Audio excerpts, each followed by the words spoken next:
Hello, everyone, and welcome to another episode of Shred Steaks. I'm here with, I guess we call him my new co-host, Ryker Vance. There's an announcement, I guess, right there.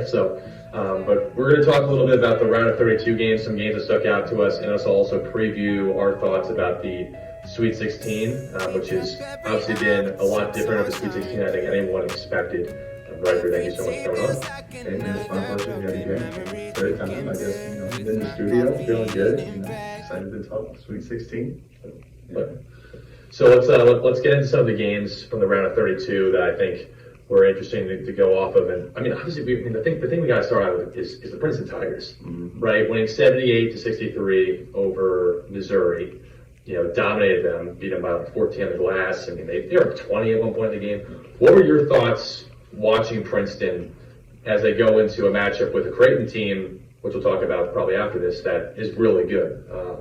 What do you think you saw from Princeton? What do you think is the keys for them being able to beat a really good team in Creighton?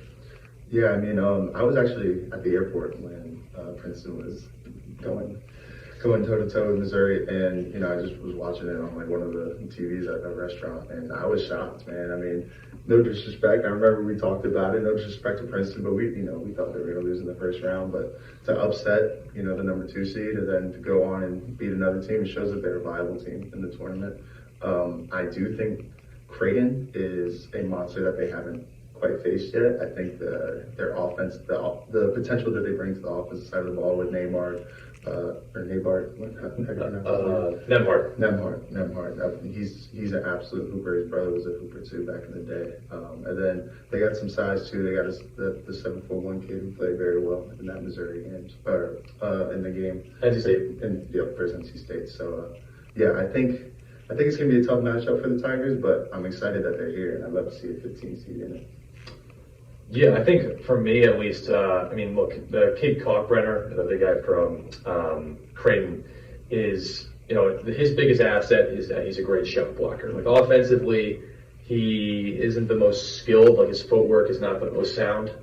He got 30 points because he's very good at going to the basket and stuff like that. But I guess my question is from that standpoint, like what do you think Princeton can do to offset that? Because look, obviously Creighton's got good guards, right? You look at the fact that kid Shireman can really shoot it. You got Nemhart, who just had 30 points, I believe, against Baylor, and Trey Alexander. But Princeton beat 2 very good teams, right? Arizona, who most people thought was an Elite 8, Final Four type team, and then Missouri, who has spreads you out with 5 guards, and a team that was a very good team in the SEC. Like, what do you think can allow Princeton that can continue to go? Like, for me, I think it's maintaining their pace and being able to take care of the ball. And then being able to be effective in their switches. But I want to hear what your thoughts are a little bit from watching them a little bit. Yeah. No, I think it's going to be a very important defensive game for the Tigers, just because watching Creighton go against Baylor, the way they were able to stretch the floor and push the ball in transition and get wide open threes, demolish the Baylor Bears. Like, they just were unable to stop it. And coming down late in the fourth quarter, the Bears are starting to make a little bit of a push. Creighton was up 18 at one point. Baylor brought it to about 9, and then Creighton just quick at the snap of the fingers, they boom 2 back-to-back threes. It's almost Warriors like, you know what I mean? Just a team that is that lethal from the 3-point line. That's a team that's very, very dangerous. Live by a 3, die by a 3. Yeah. So I think the Tigers have to put an emphasis on the 3-point line. Like you said, the big man from Creighton, I'm forgetting his name now, but Kalkbrenner, he's not the best he doesn't have the best footwork in the world, and he was just taller than all the Baylor. I mean, Baylor was playing 5 guards at one point, so he was just able to put it in the hoop. So I think if you force Creighton off the 3-point line and have them drive and attack more, and you can play more of like a pack defense, I think that's the way the Tigers can get it done. Yeah, no, I think it's so interesting, obviously, with you look at FDU, winning against Purdue, and you look at Princeton's run, and it just shows you again how the style of play that goes in really matters a lot, which I think is just interesting. But let's shift over to I think what's going to be a classic Sweet 16 game, Gonzaga UCLA. And you and I both thought TCU was going to win. They almost got it done. Unfortunately, they didn't, and that was because of some people call him Uncle Timmy because he's been there so long, but he is, at this point, he's the best big. I left because Jackson Davis and Edey are both done in the NCAA tournament. And, Timmy's just, when it comes to tournament time, the guy just produces. And he's been like this all year. But, again, UCLA's got Jaime Jaquez. They got Tiger Campbell. They got Amari Bailey, who's been playing really well. They are a really good defensive team, like incredibly good defensively. But, I want to hear what your thoughts are from watching those two teams, I guess. If you're UCLA, what is your game plan on Timmy? Do you double team him? Do you play him single coverage, try to take everyone else out? How exactly do you affect him catching the ball in the post or affecting him when he's trying to drive off the 3-point line? There's just again, he's so talented. I love to hear as a guy who's a really, you defend the post a lot in your career. I mean, that's just something you do as a power forward. What would be like your game plan if you're saying we're preparing for Drew Timme, this is what I want to do?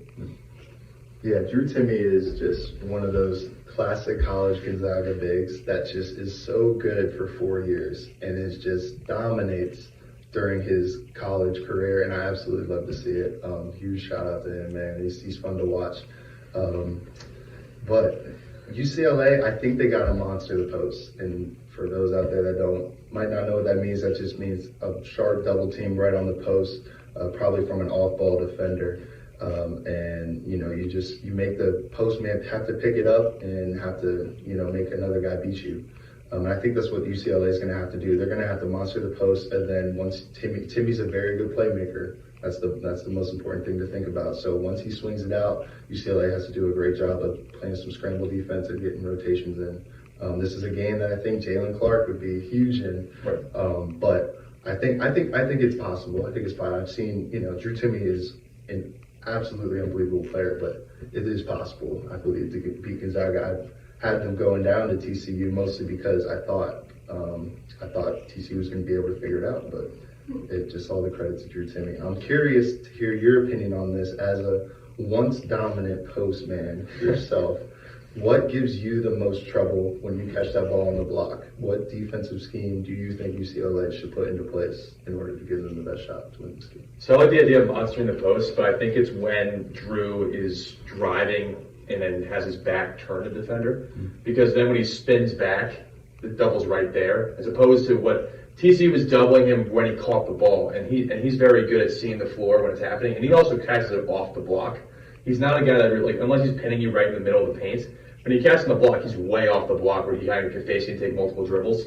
Cool. And so, I mean, obviously, what's tough about that is because he can handle the ball, right? So he has actually a good handle. He's not the most athletic guy, but he has good footwork and a good handle.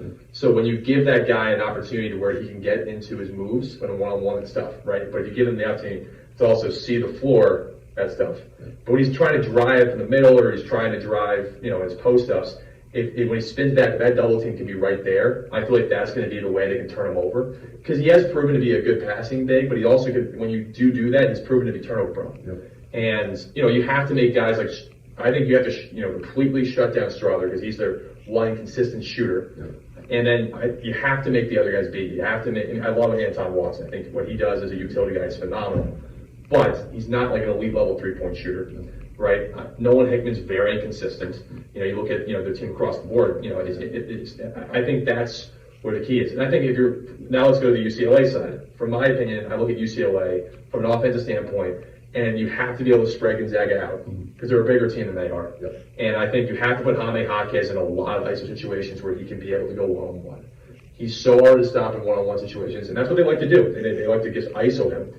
But I think it's going to also come down to the key is we know what Jaquez and Tiger Campbell are going to be able to provide. I think the key to this game, frankly, is the shooting of David Singleton and the play of Amari Bailey, because he's so inconsistent. But when he gets going, one of the most talented freshmen in the country. But if you're going to look at the UCLA side, right?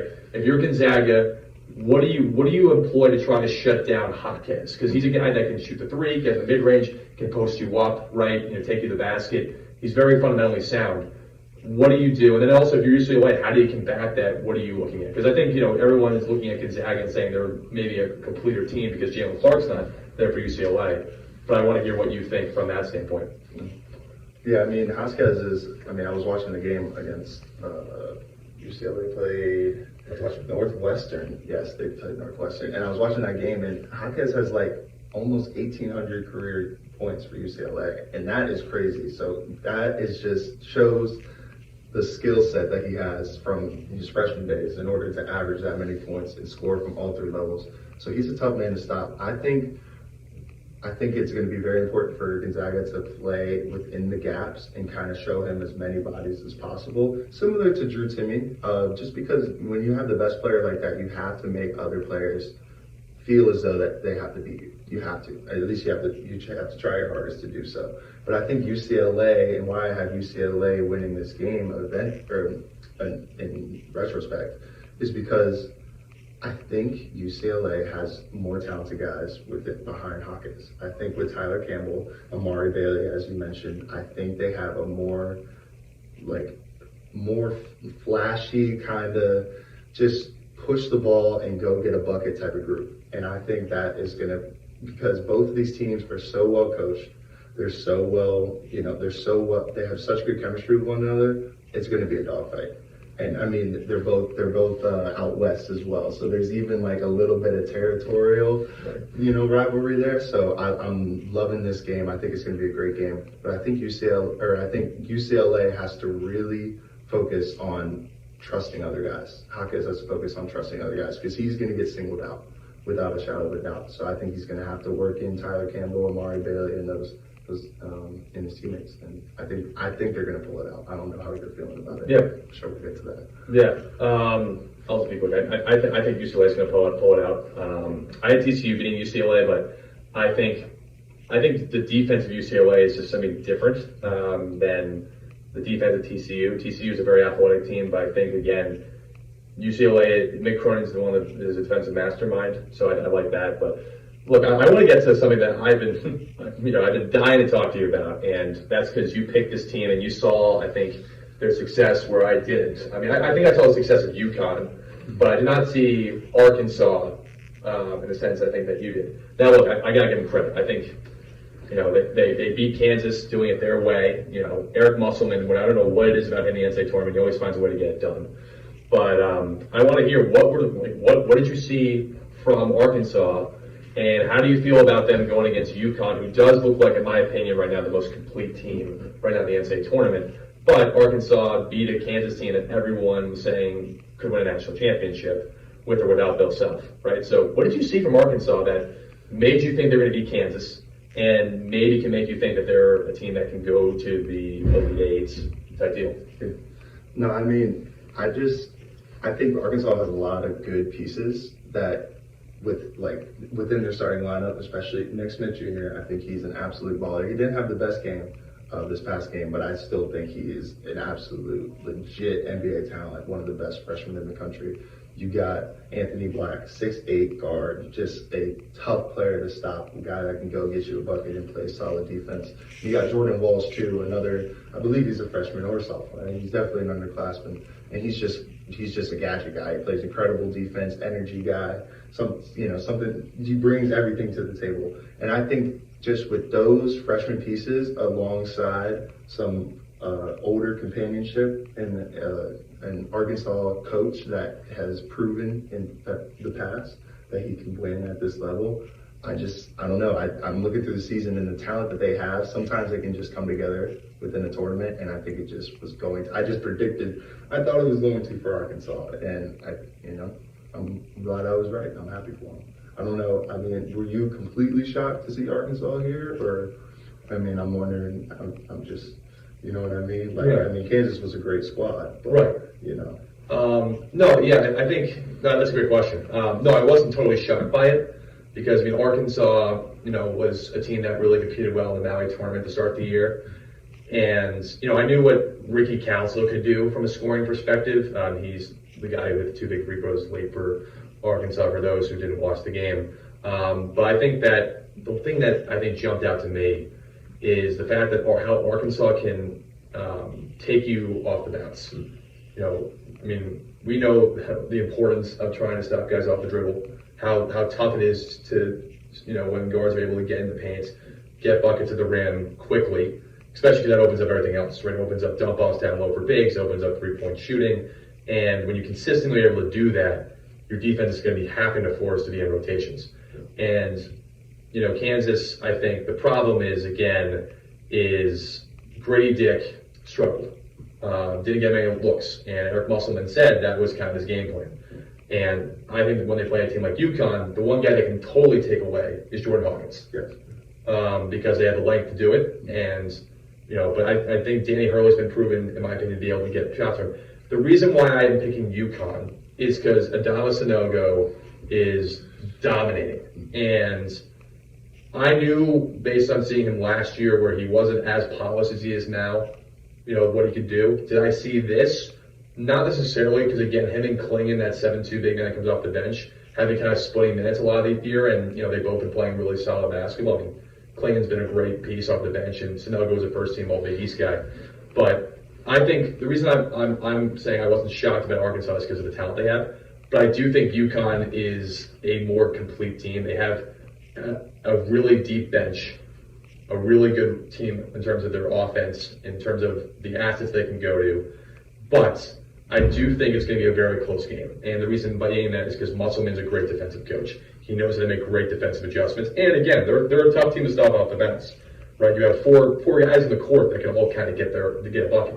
Debo Davis, Council, Black, all these guys, makes it tough. So I look at all that stuff, and that's kind of the difficulty. But what are you thinking about in terms of what do you think makes UConn so dangerous right now? What do you think is working for them so well? They scored 70 points on a really good St. Mary's defense. Being out of the gym, and they turn this all around like the second half too. So it's like, what are your thoughts on that as they go into this game? Yeah, I mean, I think you said it best with one word, and it's Sanogo. He's an absolute monster. When you have that type of dominant player in the paint, it just opens everything up for the guards. It opens driving lanes. It does so much for a team. So I think just his presence is going to be absolutely felt this game. And I think it's really going to come down to Jordan Hawkins. I mean, I was watching one of the UConn games, and he had 0 points in the first half, 0 for 6. I mean, I believe it was St. Mary's. They were doing a pretty good defensive job on him. Comes out in the second half, first play of the game, comes off an away screen, catches it, and 1-3. And I was like, oh no, UConn's winning. Like, it's not even a question, because when your most lethal scorer comes out of that half and hits that first shot and 1-3, he's going to catch fire. So I think if Jordan Hawkins can come out and score the ball at an efficient rate alongside Sanogo, who I think is kind of an automatic 20 and 10 at this point, just the way he's been playing. 100%. I think it gives UConn a very good shot to win this game. A very, very good shot. But yeah, no. So I'm very, very excited for that. But kind of, more on a different note, we got Kansas State versus Michigan State here. I'm excited to see you go first on this one. How are you feeling about this game? Are we going with Kansas State or are we going with the Spartans? I'll be honest, I was shocked Michigan State got by Marquette. Their defensive game plan on Tyler Kolek was amazing. He was 2 for 8 shooting. Really was not a huge factor in that game. They forced him to get a lot of foul trouble by attacking him defensively. Tyson Walker and A.J. Hogard, along with Joey Hauser, that's a really good 3 players to go. I think Tyson Walker can really make things tough from an ability to shoot tough pull-up jumpers. Hogard's a really, tough guard, has a swagger about him. And, Hauser's a tough matchup because he's 6'9", can really shoot the 3, can pull up off the dribble, and he's a good post player. He's a good rebounder. So, I mean, and Tom Izzo's their head coach. That makes it tough. But I think Jerome Tang has done an incredible job at Kansas State. And I think Kansas State can really push the tempo in this game. I think, Marquise Noel, Keontae Johnson, those guys, man, they're good. And I like Kansas State because I think that their ability to push tempo. I think Michigan State is able to play in a close. They were able to control tempo against Marquette very well, keep it kind of lower possession game. But Kansas State's very disruptive. Marquette's not as good defensively as Kansas State. I think Kansas State has better athletes. I thought Marquette was a better team, frankly, than Kansas State most of the rest of the year, so I could be wrong on this. But I think, again, it's tough. Also, they're playing in the Big Apple, where Marquise Noel's from. He's going to show out for New York City. Now, I've doubted the Spartans before. I can totally be wrong again. but I think Kansas State has the pieces of a team that can make a Elite Eight appearance. But I'd love to hear what you're thinking on that. Yeah, no, I think I'm gonna have to agree with you on this. I do so very hesitantly because, like you said, with Michigan State and Tom Izzo, man, Michigan State has been one of the best teams at executing under 2 minutes. They did it in the Marquette game. They pulled away late, and they've done it multiple times throughout this season. They just, something about having such an experienced coach. I mean, it's Tom Izzo. He's going to have his guys ready to execute when it needs to get done. So I think it's very difficult for me to do this, but I'm going to have to go with Kansas State, man. Watching the way Noel played in that round of 32 game was just special, man. It was so much fun to watch. And Keldon Johnson, I mean, that's my guy from Florida, man. He went to UF. I'm so happy to see him back on the court after that scary injury, and he's killing it too. So I'm gonna go with Kansas State as well. I think they're a better overall team than Michigan State, but like you said, Marquette, on paper, Marquette was too. So don't be surprised if it comes down to late game execution and Michigan State pulls it out. But I'm rocking with Kansas State. So let's. I guess what I'm thinking about we do now is we pick a game and one of us just kind of goes at it with the analysis. So with this game we talked about when we did our bracket breakdown, which for those who didn't watch it, it's an hour long. So bear with the time there. But I think we talked about Alabama and San Diego State and how we talked about this game. I think we both expected both teams to move on, and San Diego State did it in a dominant fashion. So did Alabama. Javon Quinley played great for Alabama, and I think it was a committee effort for San Diego State against Furman. But are you still sticking with Alabama at this point? And if you are, what's kind of the reason behind that based on what you've seen?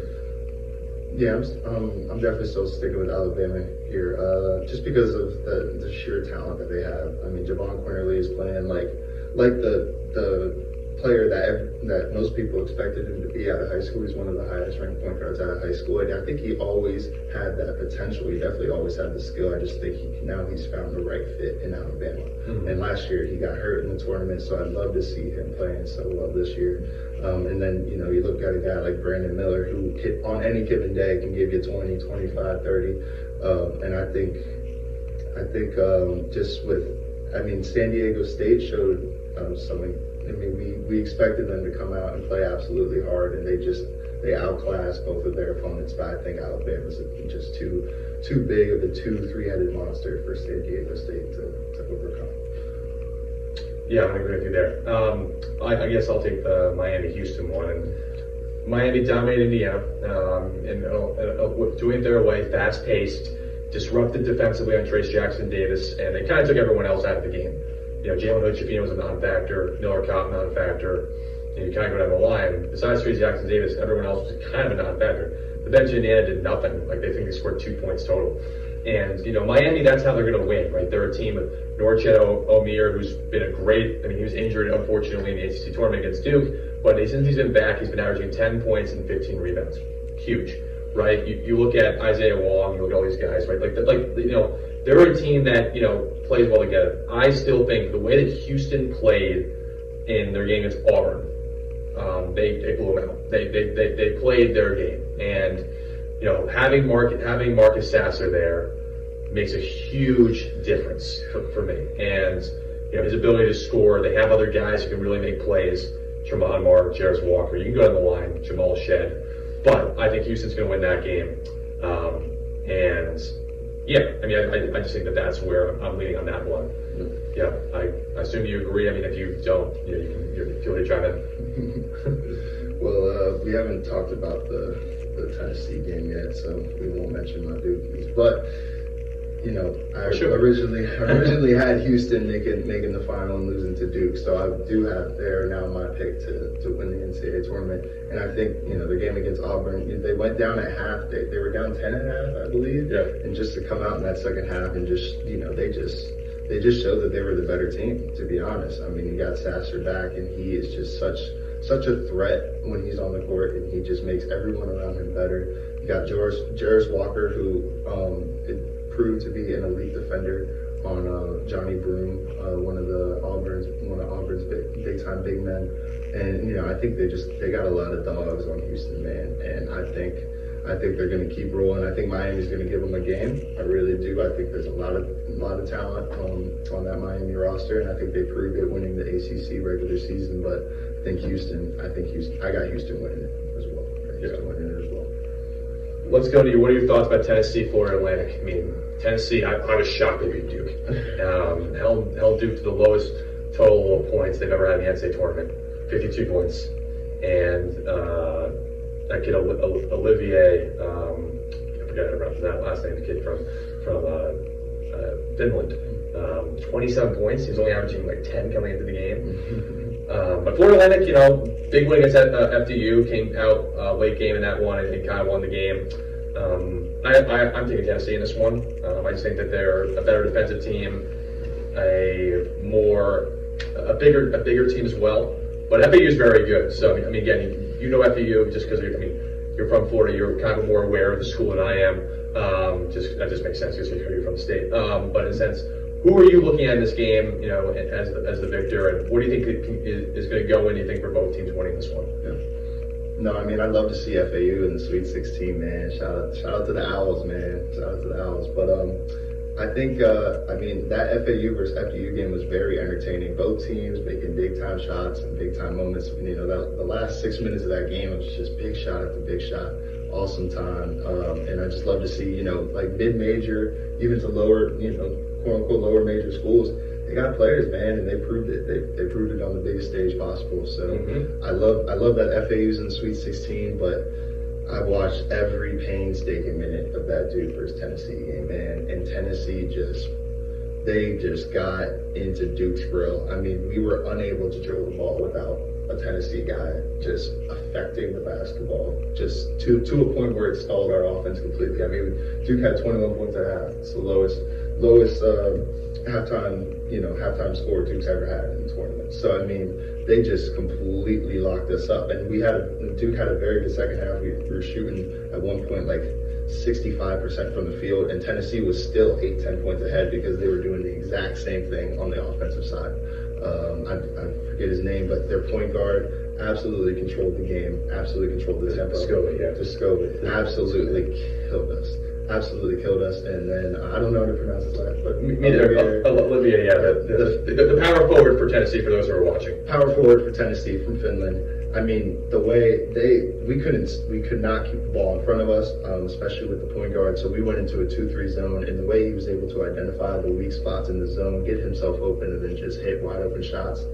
I mean, they just outclassed us. I think Duke's youth kind of showed. At one point, 4 freshmen, 1 sophomore on the court. I think in a big time game like that with a brand new head coach, first year head coach, I think it catches up with you, and sometimes a team like Tennessee that maybe we didn't expect to have as much talent or as much success as able to get past them. So I do have Tennessee in this over my FAU Owls, but I'm excited to watch that game for sure. Since this will segue into, I guess, the last game I want to talk about. Talk about what, at least from our perspective, those maybe who aren't as aware, what that type of defense from Tennessee, how that really can disrupt your offense. Being able to pressure the ball and be physical, because we faced that and certainly in our careers, and it's something that every defensive coach always says is a really effective, tough way to for an offense. But it sounds simple, you pressure the ball and whatever. But you see teams break that. Why do you think Tennessee was so effective on Duke? And what did Duke not do to combat that pressure? Why was Tennessee so effective? Because again, we both watched the game, but I just want to hear from your thoughts, why you think that was so effective. Yeah. No, I mean, no matter how simple of an offense a basketball team runs, at the end of the day, the ball has to move in a certain fashion, and people have to move in a certain fashion. And when you have a team like Tennessee that a couple days ago, who just makes everything difficult, every step you take, every dribble you take difficult, it disrupts the flow of the entire offense. There's no practice, there's no simulation you can make for a guy that's standing right in front of you and doesn't want you to move. And I think Duke, Kyle Filipowski got beat up. He had a cut under his eye, got fouled multiple times within the first half. And he showed, still every time attacking the rim strong, facilitating, doing what he can to get the offense going. Tyrese Proctor played a heck of a game as well. Jeremy Roach got in foul trouble kind of early. And I think that kind of affected his game and made him less likely to drive in case of an offensive foul. And just how, Tennessee was all in the gaps and everything, so they would slide and boom, try to take that charge. Right. So it kind of just affects Duke's offense even from that standpoint as well. Because if Jeremy Roach isn't going, we don't really have that. Tyrese Proctor stepped up and made some big time shots, but just the floor general his ability to get downhill and just get others involved in the game. It's just we don't have another guy like that on Duke, and I think Tennessee exploited it. I think it was a very, very well coached game, a great plan going into the game, and Tennessee went out, played their butts off, and executed it. So let's shift over a little bit into the so. Obviously, you have Tennessee beating FAU, and I guess I think what's important about what we just talked about is the importance of the physicality of defense, right? Like pushing teams out of spots, as you articulated. Jerry Roach not being able to get downhill because of them always, Tennessee being able to be really aggressive in those gaps. It's going to be tough for a team that wants to drive the basketball in FAU because Tennessee can stunt and then get out the three-point shooters, which FAU does really well. But I think that applies really well to this Xavier-Texas game because Texas' ability to defend, right? And they're gonna be pressuring Soleil Boom all game, Colby Jones all game, Adam Kunkel all game, especially Kunkel because Kunkel and Boom are great shooters. Colby Jones as well is as well. But I think that the biggest thing for Texas is the X factor of Dylan Disu, and I think that his ability to make plays for this offense. And when you look at the ability of him in short rolls to be a dominant player, right? And that's so hard for those who I guess are trying to understand what I mean by that. What teams in college like to do is they either do a hard hedge, which is kind of an aggressive trap or blitz of a ball screen, or they kind of do a flat hedge drop coverage with a big kind of lays back to stay between the ball and the roller. The issue is when you have those short rolls, the guy's not rolling all the way to the basket, and it's tough to recover back to that because he gets it off really quick. And he gets it off athletically, too. He jumps very high and gets it off. And from my angle, I just think that's why I like Texas, because I think Ronnie Taylor's done a great job. He should be the new head coach at Texas next year. If he's not, they definitely don't want their program to go in the right direction. All jokes aside, I just think he's done a great job. But I do want to hear what you think about it, and who do you like? I got Texas. I think it's gonna be a great game. I think all these games are gonna be great games, to be honest. But I think that Texas is gonna move on. I think in this one. But who do you like and why? Yeah, no, I'm gonna agree with you yet again. I think Texas. And you mentioned it, their head coach taking over midseason and continuing to keep this team afloat is absolutely incredible. We discussed that earlier. It's just, just to rally the troops, not to be cliche, but to rally the troops and to continue being successful. Just all kudos to him. And I think, two guys really come down in this game. You mentioned one of them, Disu. We mentioned him when we were talking about him, and we were going through all round of 64. And just his ability to not even stretch the floor, because he's not even shooting threes, but to short roll and hit that jump shot, it makes the big guy recover to him, which means Marcus Carr, who absolutely obliterated Penn State with the pick and roll game, his ability to split the double team, extend the ball out, hit a shot, or just drive by and finish at the rim, absolutely incredible. He's a very multi-threat point guard in the pick and roll game. And with him and Disu, man, that is a tough combo to stop. And then not to mention Jabari Rice, who is just one of the best shooters in college basketball. So one of those pump fakes too. One of the best pump fakes as well. He gets people jumping for sure. But I got Texas winning this game too, man. I think Disu is gonna really be able to take over, and I think the experience of Marcus Carr and Jabari Rice will. To have good guard play this late in the tournament, man, I'm gonna keep saying it. So I got Texas as well. Yeah, I guess to wrap up, let's just go with kind of two big takeaways we've taken so far from the first two rounds. First three rounds, let's count the first four.